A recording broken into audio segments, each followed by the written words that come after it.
Le mouvement patriotique remercie les autres pour cette présence dans nos conférences de presse.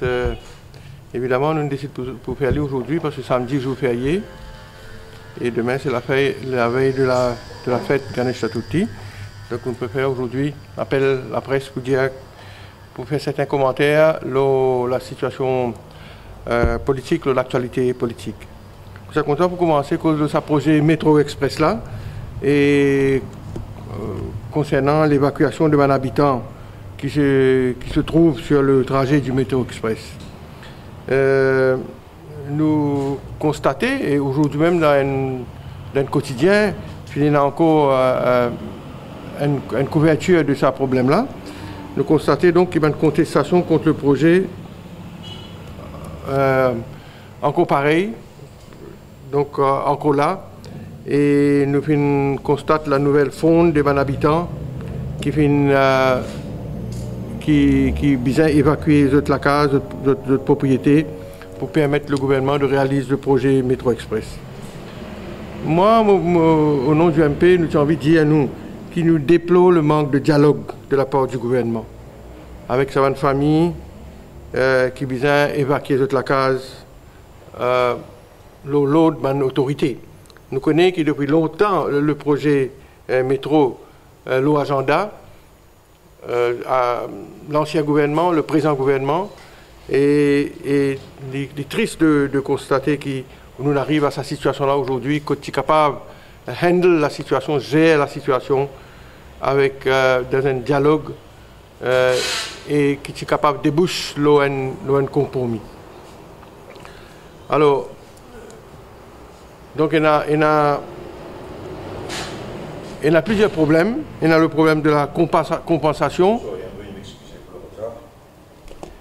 Il y a le problème de la proposition qui peut faire autres, c'est-à-dire en termes d'alternatives. Dans le cadre de la butte pour lui, nous avons trouvé qu'il y a des habitants, les autorités nous faire un terrain à Dagotière, qui est très loin de pour lui, et qui n'est pas accepté par certains occupants, propriétaires là. Et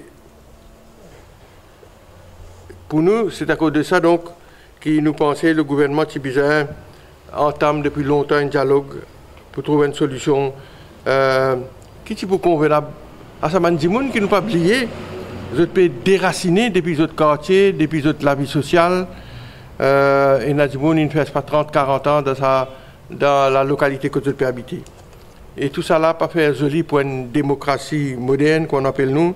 Et c'est pas une façon de traiter nos concitoyens, en particulier avec un méga projet qui le métro léger représenté. Et à cause de ça, nous pensons que dans le climat actuel, l'île Maurice, il y a encore une nouvelle tension de foyer, foyer de tension. Nous passons devant un nouveau foyer de tension là et de frustration au sein de la population. Mais le problème dans ce issue là, le calvaire que mon habitant là peut connaître, est aussi dû aux provisions de New Land Acquisition Act. C'est la loi, en vérité, qui permet à un gouvernement de faire développement, c'est vrai, compulsory acquire property du monde, mais c'est la loi qu'on doit analyser bien, qui cause préjudice aux droits des citoyens et qui est capable d'avoir l'effet injuste, comment dans ce cas-là nous peut trouver. Ça, la loi-là, en vérité, votre camarade journaliste, quand nous guettons la loi-là, il transforme un citoyen qui vient propriétaire honnêtement dans l'espace un jour, des jours, transforme un citoyen honnête là, propriétaire de la case, en un squatter. Parce que quand nous guettons la loi là, quand les autorités envoient une notice qui vous compulsory acquire, et quand transcrire sa notice là, faire une transcription, ça veut dire quand la propriété passe du citoyen privé au gouvernement, comment sa transcription-là fait, le gouvernement vient propriétaire et ça vient vient squatter. Ça veut dire que n'est plus gain droit, reste dans la case, c'est pour ce gouvernement qui vient propriétaire, ce n'est plus propriétaire. Donc, c'est une la loi, évidemment, qui permet l'expropriation de ban citoyens, mais sans en contrepartie vraiment donner une protection à ban citoyens. À cause de ça, je pense, moi, tu bien regretter ça, la loi-là, assouplir certaines provisions pour, comment dire, nous pas retrouver nous dans une situation injuste comme nous pouvons retrouver nous à ce là. Donc, le gouvernement tient le devoir de consulter, d'expliquer à une famille concernée le droit d'abord à une compensation adéquate et raisonnable. Qui est arrivé dans un cas comme ça? Le gouvernement m'aurait dit avoir une notice, transcrire le notice, vu une propriétaire le terrain, lui propose une compensation qui est décidée par un fonctionnaire, un evaluation officer, directeur d'evaluation office, etc. Et maintenant, si Dimoun n'a pas d'accord, il a fait l'appel, il a contesté sa quantum là. Et en attendant, il vient aller.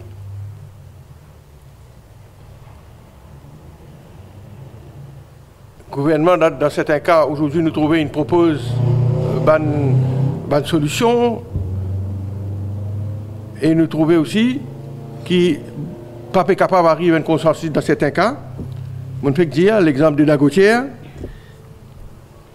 Et nous pensons, dans ce cas-là, le gouvernement tibizin offert à ban occupant là un terrain dans notre vicinité, dans la même région, et dans un morcellement privé qui peut faire dans l'île Maurice-Zodi, qui fait bizarre le connaître bout de state land, appelle ça un building site. Ça veut dire que le gouvernement peut regarder les côtes, il reste des petits bouts de la terre par là, qui appartiennent à l'État. Si par Dagotière, si par kilomètres de la butte de Port-Louis, par exemple. Mais dans le nouveau morcellement, dans Bobassin, ben on a pris plus près de Port-Louis. Nous connaissons dans World 4, on a fait un nouveau morcellement parce que c'est un endroit exigu, Port-Louis. Lui-même, un grand développement foncier, de grands morcellements qu'il peut faire, mais il y a les autres morcellements privés qu'il peut faire au Basse Plaine Williams, pas trop loin de Port-Louis, ou bien Paille. Gouvernement, c'est bizarre parce que c'est lui qui cause ça inconvénient-là à Samandimoun là. C'est bizarre à cause de ça, qui me peut dire, sa consultation-là, sa dialogue-là, c'est bien ouvert depuis longtemps. Et pas pour une tension qui nous est aujourd'hui. Je trouve aujourd'hui un bouc menacé, un habitant menacé pour exploser lui-même avec un bonbon de gaz. Il n'est pas pour quitter ce terrain indien, il n'est pas pour quitter sur la case. Donc si tu proposes une alternative raisonnable, acceptable à Samandimoun là, je pense que la situation c'est pour nous désamorcer mieux qu'il peut faire aujourd'hui. C'est à cause de ça, nous pensons, que le gouvernement tibizin go out of his way d'un méga projet comme ça, qui nous tout peut dire un projet qui peut venir après je sais pas combien de temps, combien le gouvernement propose ce projet-là. Pas tibizin dans sa quantité amertume avant même dans le pays, avant même que le projet commencé. Pas tibizin là autant tension dans le pays concernant un projet aussi important que ça. Donc, nous blâmons le gouvernement pour ça. Alors, les autres connaissent la loi là aussi, il prévoit qu'il y ait un dimoun challenge de légalité. Section 10 de Land Acquisition Act, section 10 ou 11, qui contestait la légalité même de la décision du gouvernement de compulsory acquire ce property. Ça veut dire qu'il peut dire, le gouvernement peut prendre ça, mais en vérité, l'ITICAL prend l'autre bout, ou bien l'ITICAL passe un autre cimé, ou bien il n'est pas vraiment pour aller de l'avant que ça projet là. La loi permet à un citoyen qui décide pour challenge de la légalité à l'encours et reste dans toute la case jusqu'à ce que la Cour suprême décide sur le bien fondé des autres plaintes ou des autres revendications en Cour suprême. Mais dans ce cas-là, je ne connais pas si pas un habitant décide pour faire ça ou bien non. Mais en tout cas, si je te fais aller, je reste donc propriétaire des autres la case, des autres properties jusqu'à ce que la Cour suprême tranché. C'est le seul cas que vous êtes capable donc continuer à occuper votre property. Sinon, comme on dit, une fois que le notice qu'il a envoyé aux autres transcrit, le gouvernement a une propriétaire et les autres besoin aller et les autres contester la compensation qu'ils peuvent vous faire. Donc, à cause de tout cela, le mouvement patriotique fait un appel pressant au gouvernement de respecter les droits de nos concitoyens et de faire preuve d'humanisme et n'a pas bulldozer. Bulldozer dans le sens physique, dans le sens littéral et dans le sens non littéral aussi. N'a pas de faire preuve d'humanisme et n'a pas, comment dire, venir crasse partout, tirer aux autres de force pour que la situation n'a pas dégénéré et pour éviter une tension que l'île Maurice n'a pas besoin en ce moment. Voilà ce que nous avons envie de dire, ce premier point là. Deuxième point, l'affaire, la Sud-Africaine qui finit mort, qui finit décédée, Lara Reeds. Moi, j'ai envie de faire un petit commentaire sur cette situation-là. Il y a certains renseignements qui nous finissent là, qui aujourd'hui, quand nous devons connaître, il y en a beaucoup d'expatriés qui vivent dans l'île Maurice. Il y a certains renseignements qui peuvent sortir, qui sont expatriés là, dans certains coins de l'île Maurice que vous êtes restés, vous êtes une victime de plusieurs cas d'agression, harcèlement, et qui ne sont pas satisfaits avec la performance de la police. Ils ne sont pas satisfaits que la police ne prend pas de mesures nécessaires suite à cette bande de doléances. Ceci finit passer dans le Nord en particulier, quand il y a plusieurs cas d'agression et de vol vis-à-vis de sa bande expatriée là. Malheureusement, si cette situation s'avère vraie, sa passivité de la léthargie de la force policière face à ce problème-là projette une mauvaise image de l'île Maurice et donne l'impression que notre pays n'est pas safe pour un étranger. Et évidemment, ça capable d'avoir une répercussion sérieuse pour nous l'industrie du tourisme, mais aussi pour un investisseurs étrangers. Nous connaissons que dans les dernières années, nous sommes une victime de désinvestissement. Nous connaissons qu'il y en a beaucoup Mauriciens, beaucoup étrangers, pardon, en particulier les Sud-Africains aujourd'hui, avec la situation en Sud-Afrique. Ils peuvent venir chercher refuge à Maurice, ils peuvent venir légalement, on le dit, venir trouver une formule pour permettre de venir à Maurice. Soit pas un occupation permit, soit pas un permis de travail, comment ça signifie là, c'est fini un permis de travail, ou bien pas un investissement. Il y en a beaucoup de citoyens de ce pays-là qui peuvent venir à Maurice. Et nous devons te rappeler, après la mort de sa demoiselle-là, un bon commentaire de man sud-africain qui dit jamais nous pouvons venir à Maurice. Évidemment, ça nous fait nous beaucoup de tort. Donc, alors, parce que nous connaissons que les Sud-Africains content de Maurice, envie de Maurice pour venir travailler, pour venir investir, etc., nous faire un appel avec le commissaire de police pour qu'il donne une attention particulière, sans que les Sud-Africains ne gagnent aucun privilège, vous avez un citoyen à part, mais qui donne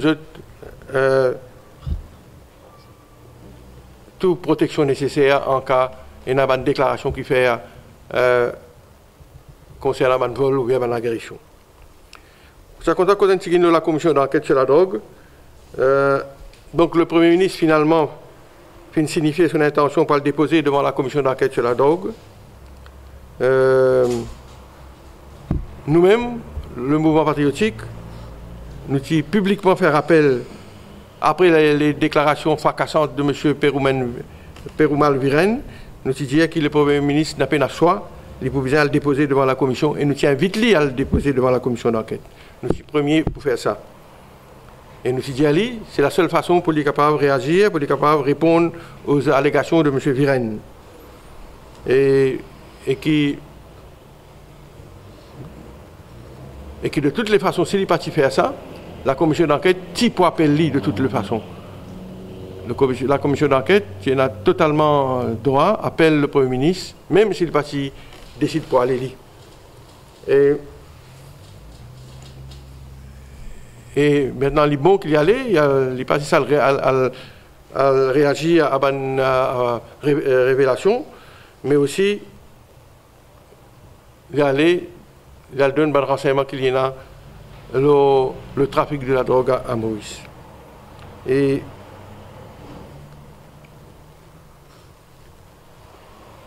en se faisant, quand il parle déposer, il peut démontrer l'importance que ce gouvernement même qui nomme sa commission d'enquête là accordé à la commission d'enquête.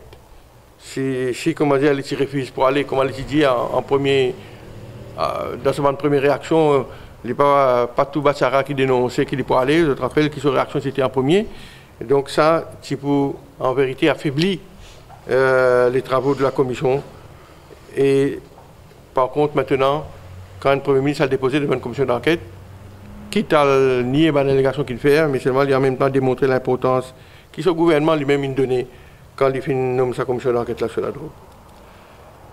L'injustice sucrière, le MP, évidemment, pareil comme tous les autres forces politiques et tous les citoyens de nos pays, nous suivons la situation au sein de l'injustice sucrière de très près et avec tout ce qui peut rapporter dans la presse.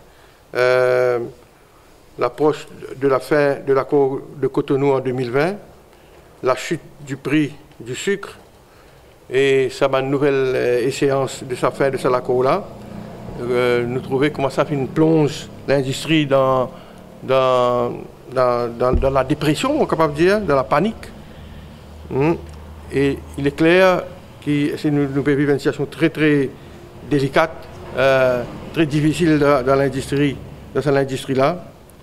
Mais le mouvement patriotique, c'est que nous avons envie de dire à nous, c'est qu'il ne faudrait pas travailler qui fait les frais de mutation mondiale et de restructuration qui visent et n'a lieu dans l'avenir. Je voudrais dire, pour nous, besoin d'une bonne restructuration, besoin d'une bonne nouvelle mesure qui vous prend, mais il ne faudrait pas qu'il y ait travailler qui fait les frais de cette mutation mondiale qui peut causer en grande partie ce qui peut passer dans l'industrie-là. Donc nous demandons au gouvernement d'être prudent avec ce dossier. Nous devons faire très très attention. Il y a une répercussion économique et sociale, évidemment. Il y a un rapport qu'il fait, il y a une décision qu'il peut dire pour prendre. Mais nous demandons au gouvernement d'être très prudent. Déjà, nous trouvons un ralentissement dans certains secteurs de l'économie. Et encore une fois, nous demandons le gouvernement, dans la consultation avec tous les stakeholders, de tout un consensus au niveau des mesures qui visent à prendre. Donc, nous sommes d'accord qu'une refonte de cette industrie doit se faire, mais dans la consultation des parties concernant, incluant en priorité les travailleurs. Un dernier mot, le Global Business Sector, mes camarades. Et nous finissons trouver là aussi, et qu'il soit dans ce cas-là, les choses sont un peu plus positives. Nous finissons trouver le upgrading qui Maurice a gagné, le Global Forum qui vient de faire récemment dans ce Global Business Sector-là. C'est très positif, c'est un good endorsement, comment nous dire, depuis OCDE.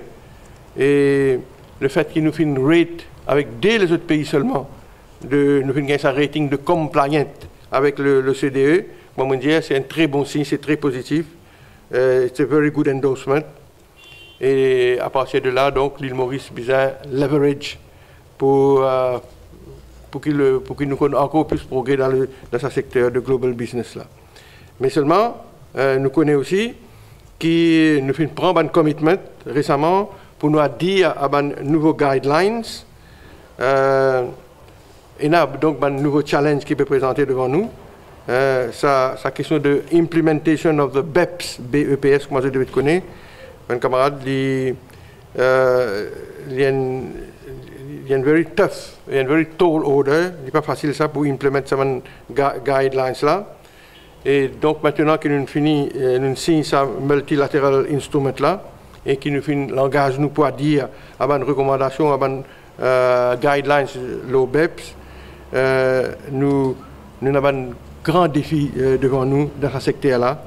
Nous sommes capables de réinventer nous en termes de substances. Vous connaissez ça fait quand nous prenons la décision pour dire à new guidelines, à new recommendations là.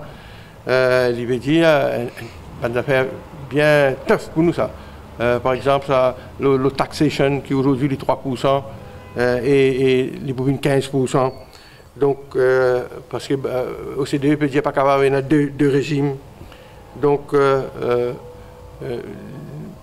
il n'est pas facile pour nous capables d'implémenter ça l'engagement que nous prenons là. Mais seulement, in the long term, nous souhaitons donc que tout passe bien pour le pays et nous demandons aux autorités donc encore une fois de faire le nécessaire pour nous capables réinventer nous-mêmes et en termes de substance comme on dit et qui cette transition là, cette transformation là faire avec le moins de mal possible au secteur d'offshore et qui la contribution de ce secteur-là dans nos GDP est aujourd'hui 12% et nous souhaitons donc que la contribution augmente et que ce secteur-là vienne vraiment un vrai pilier de l'économie. Finalement, l'élection municipale, l'élection partielle, municipale. La seule chose que nous avons envie de dire, maintenant, depuis la démission de M. Badin, presque 2 semaines fin passées, nous demandons au gouvernement d'éclaircir la situation une fois pour toutes. 2 mois passés. Ouais, presque 2 mois passés. Donc, éclaircir la situation, tirer le rythme, fixer date d'élection, fixer date nomination day une fois, pour que la situation vienne plus... éclaircir la situation plus sereine dans nos pays, dans toutes sortes de spéculations peut faire. Et la vraie campagne électorale peut encore commencer. Tout le monde peut attendre. Et dans une partie, évidemment, le terrain, nous connaît. Mais seulement, il arrive grand temps maintenant pour mettre une fin au suspense et qui. C'est la discrétion du Premier ministre. Donc nous demandons une fois pour toutes fixer le nomination day et le polling day et éclaircir cette situation-là et pour que la campagne électorale commence une fois et l'élection partielle donc a lieu d'après la date que le gouvernement peut décider. Nous pensons que c'est bon pour le pays une fois pour toutes clarifier sa situation. Voilà un peu ce que nous sommes là pour dire à nos camarades de la presse. Nous passons la parole si vous avez quelque chose.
pensez que vous avez fait maintenant un accord NHDC pris avec localité?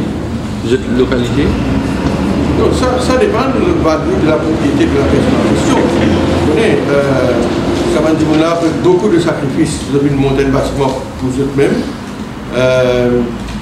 Donc, ça dépend du montant de la compensation que tu peux redonner.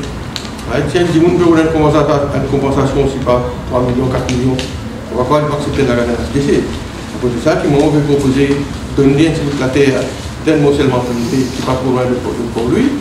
Et là, compenser pour être capable de construire une case. Chaque case must be decided on its merit. Chaque cas vient décider le circonstance individuelle du propriétaire. Seulement, tu disais donc qu'il y a une humanisme. Il y a une unité, une setup dans le ministère du Soudan, mais à travers sa unité qui nous tue là, qui vise à régler ce problème-là, et par sa frustration à traîner. Et les sécurités de déclaration qui montraient qu'il y a dans la gazette aujourd'hui là, sa menace de suicide-là, continue dans la principale. Au cas où tu as la Cour suprême, c'est-à-dire le projet vous bloquer là. C'est-à-dire si tu petit bout. Je gagnerai la Cour suprême pour contester la légalité de la décision. Et non pas le montant de qui nous fait. Le montant là, c'est un bon d'avantage. Mais je gagnerai la Cour suprême pour le challenge de légalité de la décision. Ça, il y a d'autres affaires. Mais il pas bloqué le projet là? Oui, il bloque le projet là. Complètement là? Oui, jusqu'à la Cour suprême. Mais ils ne m'ont pas connaît, c'est pas un accord. Vous allez au nom, vous allez bien qu'il y a un problème, c'est de voir la Cour suprême. Then acquisition là, tu pas trop longtemps. Oui, mais c'est qu'on peut dire là, il y a pas de bon. Ça fait décider, question de légalité of the decision. Il y a pas dans la loi. Board of assessment là, il tombe sous qui là? Qui board of assessment? Tant qu'on tombe sous le ministère des Finances. C'est un board quoi? Alors qui fait ça bien les décisions permanentes. Non, c'est un board qui est dans la loi, dans l'acquisition là. Donc, c'est ça une compétence. C'est quand il y a cesse d'évaluer le terrain devant la case, devant le monde, qui le gouvernement prend. Il est dans la loi là. Mais le propriétaire là, est-ce qu'ils ont un droit à titre privé de demander un évaluateur privé vient assess oui. Soumettre à ce moment-là, parce qu'un évaluateur, comment on appelle ça, un géomètre, il a sermenté ça, donc il connaît qui peut le dire. Oui, vous avez raison, devant le board of assessment, il y a un droit de faire sur cas. Il y a un droit de dire, on va pas avec ça. Vous pensez que vous avez un cri, c'est là, il y a un évaluateur. Il y a un droit de faire ça. Mais quand vous devez connaître beaucoup dans ce cas-là, 26 mois, pour payer une somme même, il ne coûte pas 15 à 25 000 roupies. Donc, très souvent, vous êtes perdu, vous êtes désorienté. Vous pouvez pas dire là, on va payer 600, 700 000 roupies. Mais c'est à cause de ça. C'est à cause de ça que tu viens, tout ça. Il y a un vrai dialogue, une vraie consultation. Mais les affaires, mon père, je comprends. C'est pas une évaluateur gouvernant qui peut faire ça, une évaluation là. Qui se un mandat, comment dire, le minimum prix, ça, ou bien le prix du marché. Effectivement, beaucoup de monde plaignent ça. Ouais. Comment ça passe? Enfin, pas qu'on est moi, on peut demander un avocat. Non, mais vous avez la raison, vous pouvez dire. Vous êtes venu unilatéralement, vous décidez de l'eau une compensation, la somme, qui seulement de dire qu'ils ont évalué, de faire un comparable, c'est dans le voisinage, tel terrain, il fait vendre, combien il vend, etc. C'est ce que je dis. Mais seulement, vous êtes un fonctionnaire de papier, de prévenir, de proposer une somme. Et la plupart du temps, on dit là, obligé d'accepter. Parce que ça va pas dire bon là-bas. Et il n'y a pas connu aussi, pas connu la loi, il y a un délai, tout ça, on va contester tout ça. Mais bien souvent, là, pas connu le prix de sa qualité de pièce là. Donc, finalement, c'est l'État qui aussi bien. C'est à cause de ça que moi, je peux dire qu'ils ont regretté ça land acquisition act là. Donc, contestation, compensation que le gouvernement a proposé. Le demandeur, les visins, complain. Il a allé, c'est ça mon diable, pour aller transcrire même le gouvernement propriétaire. Donc il peut la choisir. C'est même comme on dit, comme on dit, là, juste, il peut la choisir. Moi, là, mon bureau de la loi, il y a un peu tout dit, mais il peut la choisir. Comment le gouvernement transcrire les propriétaires, il va aller accepter, soit il va contester, et il y a aller, il pense aussi, mais il va contester, là, il va en gros de l'assessment. À moins les challenges de l'égalité, de la décision, il n'est pas d'accord avec ça, il y a une fausse raison, ou bien le gouvernement pas si gagne pas faire ça, mais pas la compensation, on va dire la légalité de la décision. Ok, maintenant. Il y a un nouveau joueur qui nous monté un peu dans le numéro 18, c'est Jack Bizla. Comment on pense à un ancien camarade de haut, il est aussi candidat au numéro 18, il l'a annoncé hier. Oui, depuis la prendre, vous voyez que d'abord, il y a soit lui, soit Ramano, mais il paraît que c'est lui qui va aller. On note qu'il est aussi prend l'appel pour le candidat commun, seulement parmi la gauche. Seulement, il paraît que ça aussi, une réaction des autres partis, pas trop, bien sceptique, nous ne sommes pas pourquoi pas, mais c'est le candidat même de la gauche. Bon, c'est le droit de Bizla, du mouvement 1er mai, d'être candidat, nous avons une démocratie. Tout une cause politique a un droit avec une opinion. On va avoir une élection. Il fait la campagne là, encore plus de participants dans l'élection là, plus divers encore, il y a une diversité du côté. Donc nous voyons l'extrême gauche, nous voyons de toutes couleurs dans sa campagne. Et justement, dans le cadre de l'annonce et de l'analyse, etc., il cause d'un côté les partis traditionnels et parmi les partis traditionnels, ils citent le mouvement patriotique, n'est-ce pas? Alors, qui ont réaction, d'autant plus que le mouvement patriotique dit non, nous, c'est une nouvelle fausse, un nouveau affaire politique, mais ils mettent carrément le mouvement patriotique dans le rang d'un parti traditionnel, dans la mesure qu'il peut dire que c'est un parti qui peut nous proposer mêmes affaires, les néolibéralismes, etc. Quelle réaction là-dedans? Bon,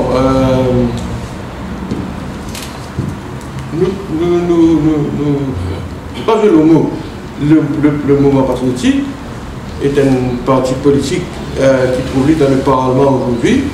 C'est la différence, peut-être qu'il y en a entre nous avec des partis de gauche ou d'extrême gauche. Qu'on ne connaît ni la Ligue, ni Résistance, ni le mouvement premier, on n'a pas de Parlement, donc nous avons le parti parlementaire qui a une représentation au sein du Parlement comme un nous. Maintenant, oui, nous avons un parti politique, nous avons un parti politique qui est dans le mainstream, mais c'est vrai, nous avons un parti politique qui a insisté, qui, depuis une naissance, qui fait politique autrement, qui nous envie, qui est une troisième force, une nouvelle force dans Maurice, et nous envie d'être sa nouvelle force-là, ou bien le noyau de sa nouvelle force. Évidemment, nous pas épouse une différence avec le mouvement 1er mai, ou bien un camarade de la partie d'extrême gauche, c'est qui nous pas épouse notre idéologie, nous reconnaissons ça aussi, nous reconnaissons que malgré nos origines socialistes, nous avons un principe de gauche, mais nous réalisons aussi qu'avec le temps, l'idéologie n'est plus le rôle qu'il peut jouer qu'on a joué dans les années 70-80. Mais tout le temps, ce qui nous dit, nous, c'est aujourd'hui, la différence qu'il y a dans le parti politique, c'est plus une question de valeur qu'idéologie. Ça veut dire qui parti va faire la guerre contre la corruption genuine, qui parti va prôner l'île Maurice unitaire, unité nationale. Et non juste pas Diali, comment dire, pas lip service, pas n'existe cause.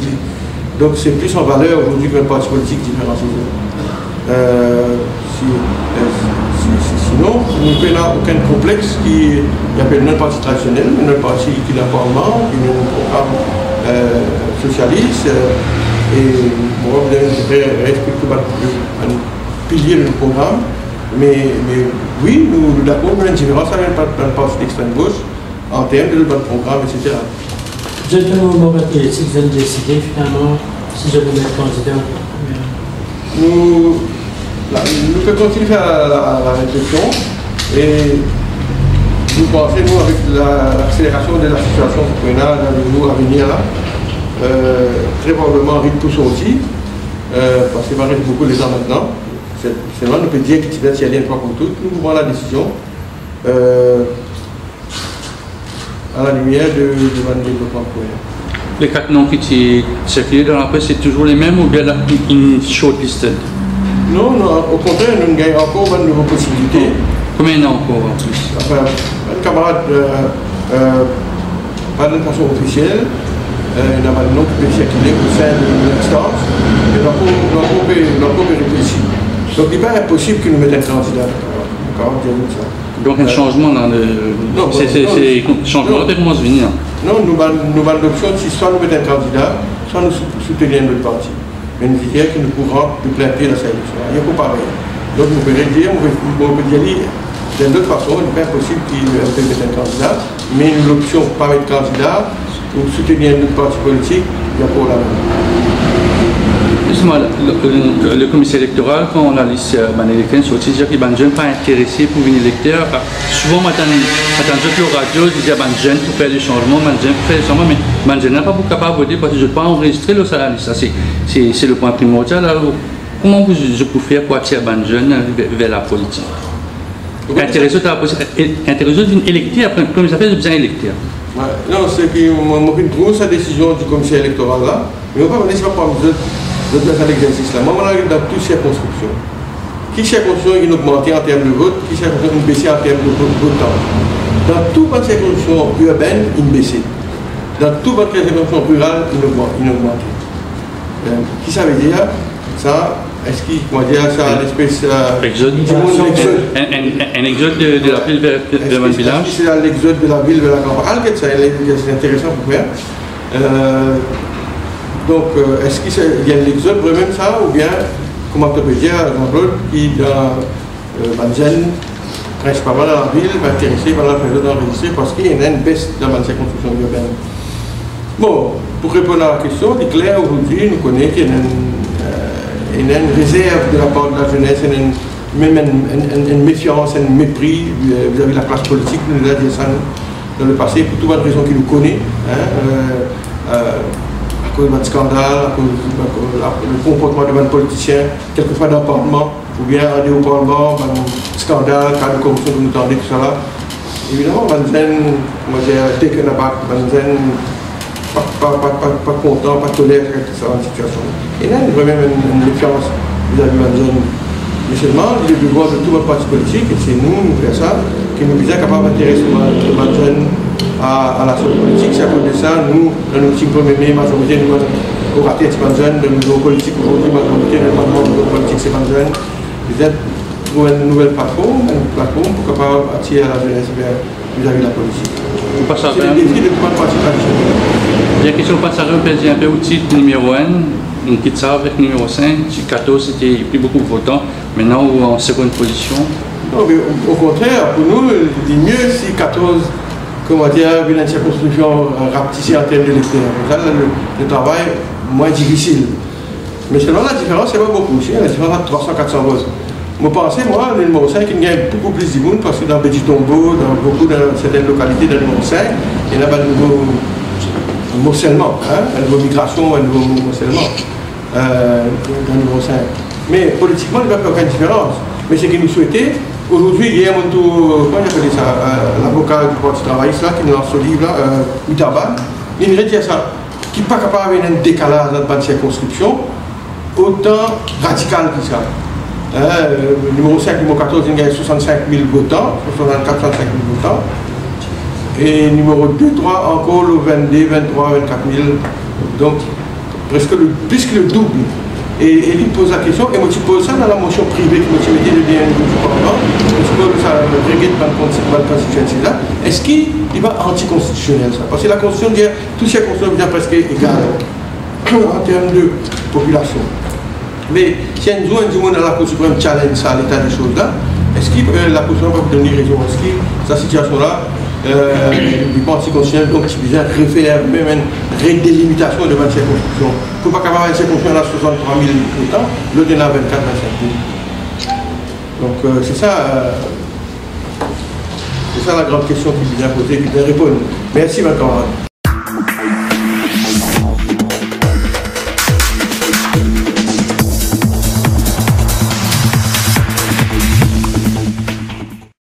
You can teach me a lot.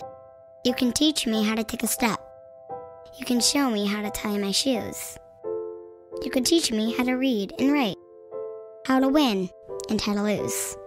You can teach me how to cross my T's. You can show me how to dot my I's. You can teach me how to sing and dance, when to laugh and when to cry. You can teach me how to solve for X. You can show me a shooting star. You can teach me how to hope and dream, how to ride a bike, then to drive a car. You can teach me how to achieve my goals. You can show me how to say goodbye. You can teach me how to grow and learn. But did you know I could learn to save a life?